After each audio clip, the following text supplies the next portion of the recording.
ये कहानी इजराइल नाम की एक औरत की है जो कि जंगल में खतरनाक महामारी से बचने की कोशिश कर रही है। दुनिया में ये जो बीमारी फैली थी, इससे इंसान मरे नहीं बल्कि वो बदल गए। अधमरे जले हुए शरीरों में उन्होंने भयानक रूप ले लिया और वो बचे हुए इंसानों का शिकार करने।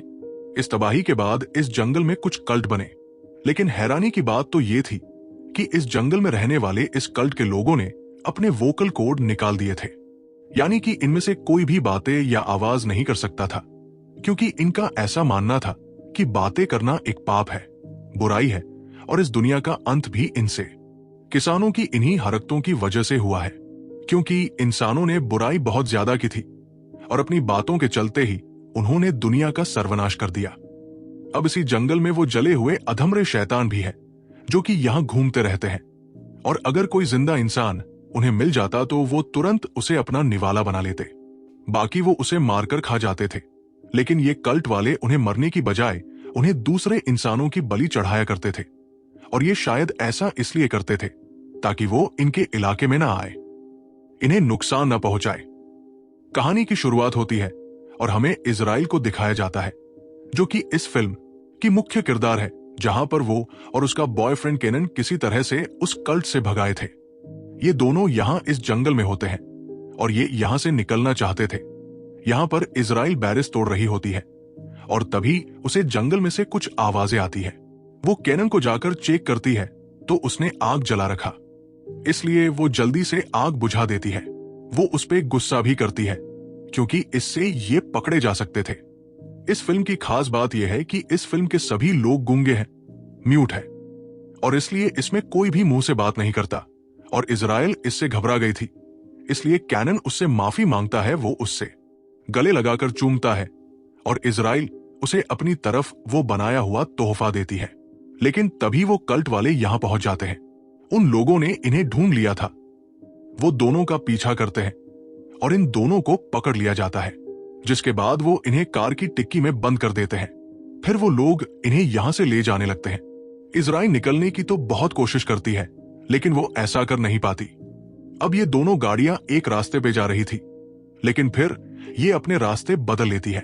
यानी कि इन दोनों को यहां से अलग अलग कल्ट में लाया गया था। अब इजराइल को दूसरी जगह पर ले जाया जाता है। यहां पर कल्ट के और भी बहुत सारे मेंबर पहले से ही मौजूद थे। वहां पर एक कुर्सी भी थी, जिस पर जाकर इजराइल को बांध दिया जाता है। दरअसल ये लोग यहां पे एक रिचुअल करने वाले थे, जिसमें कि एक इंसान की बलि चढ़ाई जानी थी, और ये लोग इजराइल को यहां पर बलि चढ़ाने के लिए लाए थे। इस कल्ट के लीडर का नाम जोसेफिन होता है।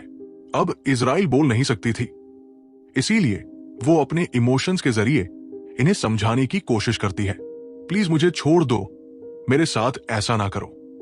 लेकिन जो सेफिन कटर थी उससे फर्क नहीं पड़ता।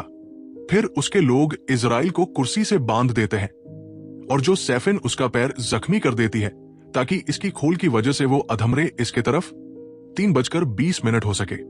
अब कल के लोग इसे कुर्सी से बांधकर दूर जाकर दूसरी तरफ मुंह करके खड़े हो जाते हैं, यानी कि ये भी रिचुअल का एक हिस्सा था। खैर, अब इसके बाद तेज हवाएं चलने लगती है, जिसका मतलब था कि वो शैतान इस तरफ बढ़ रहे हैं। अब यहां पर इजराइल मेहनत करके अपने आप को छुड़ाने की कोशिश करने लगती है और काम बन भी जाता है। वो अपना एक हाथ आजाद कर लेती है। कल्ट का एक आदमी ये देख लेता है, क्योंकि बाकी लोगों के मुंह दूसरी तरफ थे। वो उसे फिर से बांधने के लिए जाता है, लेकिन इजराइल अपना बचाव करते हुए उसे जख्मी कर देती है। अभी यहां पर वो जोम्बी जैसा दिखने वाला अधमरा आ चुका था और वो उस कल्ट के मेंबर पे ही हमला करके उसे खाने लगता है। अब इजराइल के पास अच्छा मौका था और समय भी था, इसलिए वो यहां से भाग निकलती है। कल्ट वालों को जब इस बारे में पता लगता है तो बहुत देर हो चुकी थी। इजराइल यहां से भाग चुकी थी। वो भागते हुए एक नदी के किनारे तक पहुंच जाती है। वो यहां आकर अपने जख्म को साफ कर दी है। उसके पास निकलने का अच्छा मौका था। वो चाहती तो यहां से निकल सकती थी, लेकिन तभी उसे केरन की याद आ जाती है। उसे उसका ख्याल आता है। खैर, अब वो यहां पे जैसे ही अपने जख्म पे जड़ी बूटी लगा रही थी, तभी यहां पर एक जला हुआ अधमरा इंसान आ जाता है। अब इसीलिए इजराइल उसे देख कर जल्दी से जाकर एक गुफा में छिप जाती है, जहां पर ये चीज उसे ढूंढ नहीं पाती। खैर, अब इसके बाद इजराइल को चलते चलते एक रास्ता मिलता है और इस रास्ते पर गाड़ी के टायर्स के निशान थे। वो उनका पीछा करते हुए एक गांव में पहुंच जाती है। दरअसल वो अपने बॉयफ्रेंड को बचाना चाहती थी और इसलिए ये यहां इस दूसरे कल्ट में आई थी। हिम्मत करके वो जगह में घुस जाती है। चारों तरफ फैंस लगाए हुए थे और साथ ही चारों तरफ कल्ट के लोग भी फैले हुए थे। इन सब से छिपकर उसे अपने बॉयफ्रेंड को बचाना था और तभी उसकी नजर उस तोहफे पे पड़ती है जो उसने केनन को दिया था। इसलिए उसके मन में गलत ख्याल आने लगते हैं कि उसे इन्होंने कुछ कर तो ना दिया। ये इस गांव में लोगों का एक छोटा सा चर्च भी था जहां पर हम इन सभी कल्ट के लीडर को देख पाते हैं। यहां पर गांव के बाकी लोग भी थे और इस कल्ट के लीडर नाम मरियम है और ये प्रेग्नेंट भी है। उस समय इजराइल एक घर के नीचे छुपी हुई थी।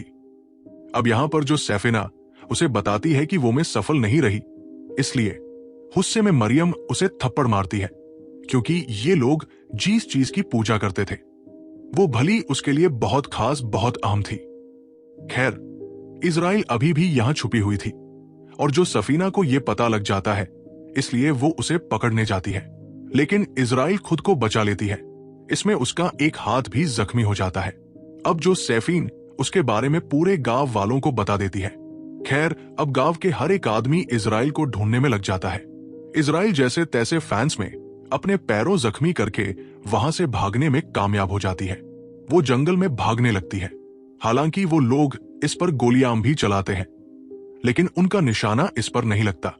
वो उसके हाथ से खून बह रहा था, लेकिन लगातार वो शाम तक भागती रही। खैर, अब उसका खून सूंघकर वधमरा चीजें उसका पीछा करने लगती है।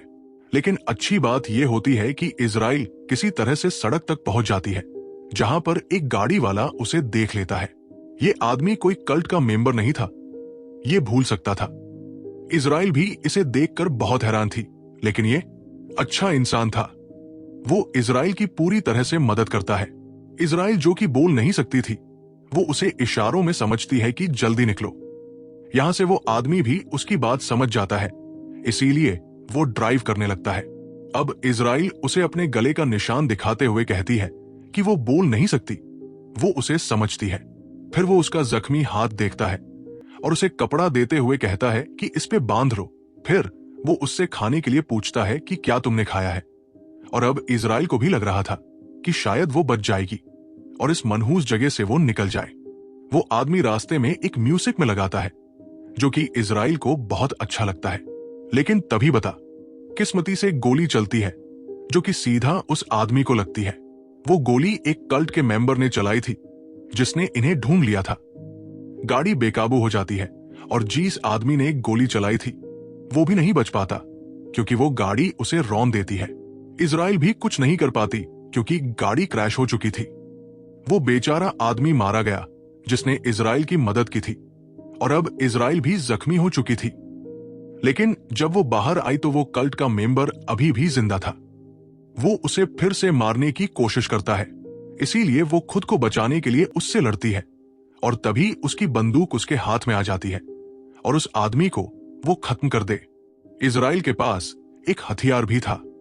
अब वो जंगल में आगे बढ़ने लगती है और तभी यहां उसे अपना बॉयफ्रेंड कहना नजर आता है जिसे पेड़ से बांधा गया था। वो जख्मी था। इजराइल उसकी मदद करने के लिए आगे बढ़ती है, हालांकि वो हाथ से इशारा करता है कि आगे मत बढ़ाना, यहां खतरा है, क्योंकि वहां पर एक ट्रैप बिछाया गया था। इसमें इजराइल आसानी से फंस जाती है। वो पेड़ से लटक जाती है और तभी ये कल्ट मेंबर यहां आता है। अब इससे पहले वो इजराइल को अपने साथ ले जाता, वो आदमखोर जले हुए यहां तक पहुंच जाते हैं। क्योंकि इजराइल जख्मी थी और खून सुनकर वो यहां आ गए थे। वो इस कल्ट मेंबर को मार देते हैं और कैनन की अभी जान चली जाती है। इजराइल बड़ी ही मुश्किल से उस पेड़ पे चढ़ जाती है, लेकिन एक अधमरा जला हुआ वहां भी पहुंच जाता है। लेकिन इजराइल यहां पर अपना दिमाग लगाते हुए एक रस्सी उसके गले में डाल देती है और खुद जाती है। इसी तरह से वो अधमारा मारा जाता है। अभी यहां पर इजराइल तो बच गई थी, लेकिन उसका दोस्त उसका बॉयफ्रेंड मारा गया था। अब अपने बॉयफ्रेंड के खोने के बाद इजराइल का उत्साह और भी बढ़ गया। वो हथियार लेती है और फिर से उसी गांव के पास आ जाती है। रात का समय था, वो किसी को दिख नहीं रही थी। इसलिए वो चुपके से चर्च में चली जाती है। उसके सामने ही मरियम खड़ी थी, लेकिन मरियम उसे अपना पेट दिखाते हुए कहती थी कि मैं प्रेग्नेंट हूं। लेकिन इजराइल को जैसे ही उस पे तरसा जाता है तो मरियम उस पे हमला करके उसे बेहोश कर देती है। लेकिन बेहोश होते हुए इजराइल ने मरियम के पेट को थोड़ा जख्मी कर दिया था, जिससे कि कुछ खून उसके हाथों पर भी लग गया। अब कल के कुछ लोग इजराइल को एक ताबूत में रखकर उसे जमीन में दफना देते हैं। जब उसे होश आता है तो पाती है कि यह ताबूत एक टनल से जुड़ा हुआ था, जिसमें एक लैंप भी रखा हुआ था। अब लैंप लेकर इजराइल जैसे ही आगे बढ़ने लगी, उसे एक आवाज सुनाई दी। वो आवाज भयंकर थी। दरअसल वो जले हुए अधमरे इसी गुफा में मौजूद थे। गुफा से निकलना उसके लिए मुश्किल था, इसलिए इजराइल वहीं पर डूब जाती है और एक अधमरा जला हुआ उसके करीब आता है। लेकिन वो उससे कुछ नहीं करता, क्योंकि उसके हाथ पे जो खून लगा हुआ था वो उसका नहीं था, बल्कि मरियम का था। इसीलिए उसे बिना कोई नुकसान पहुंचाए वहां से वो चला जाता है। ऊपर बाकी कल्ट वालों को पूरा यकीन था कि उसका काम हो गया होगा, वो मर चुकी होगी, या खुश थे कि इनका रिचुअल पूरा हो गया। लेकिन कुछ ही देर बाद इजराइल के टनल से बाहर आती है और इस बार वो इनसे बदला लेती है। वो पूरे गांव में आग लगा देती है और जब ये सभी लोग आग बुझाने में लग गए तो इजराइल मौका देखकर एक एक करके इनका शिकार करने लगती है।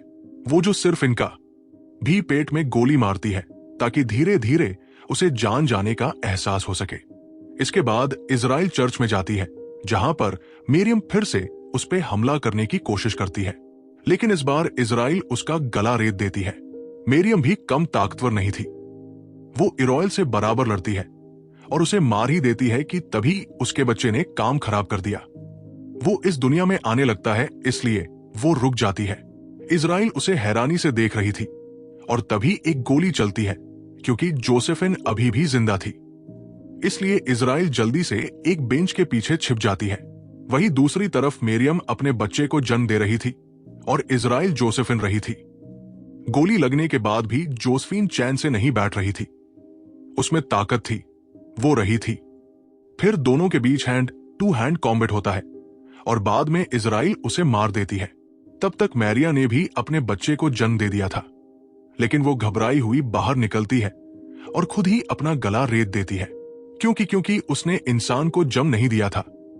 अब इजराइल अंदर जाती है और उस बच्चे को गोद में उठाती है और अब तक वो अधमरे जले हुए लोग भी यहां इस चर्च में जमा होने लगते हैं, लेकिन किसी को मारने के लिए नहीं, बल्कि उस बच्चे की पूजा करने के लिए, क्योंकि ये बच्चा इन अधमारों का मसीहा था, ये उसके गुलाम थे। खैर अब इजराइल उसका कपड़ा हटाती है तो पता चलता है कि वो कोई इंसानी बच्चा नहीं, वो बच्चा किसी बकरे की तरह दिख रहा था, जिसका मतलब था क्योंकि वो एंटी क्राइस्ट है। सभी क्रिएचर यहाँ पे जोर से दहाड़कर रोर करने लगते हैं और उस बच्चे को अपना नया लीडर चुनते हैं। और यहाँ पे इजराइल एक क्रिपी स्माइल देती है, क्योंकि वो अब समझ चुकी थी काबिन क्रिएचर्स को उसे किस तरह से हैंडल करना है इस बच्चे का यूज करके। और अब इसी के साथ ये कहानी यहीं पे खत्म हो जाती है। तो कैसी लगी आपको ये मूवीज एक्सप्लेनेशन, हमें कमेंट करके जरूरत बताएं।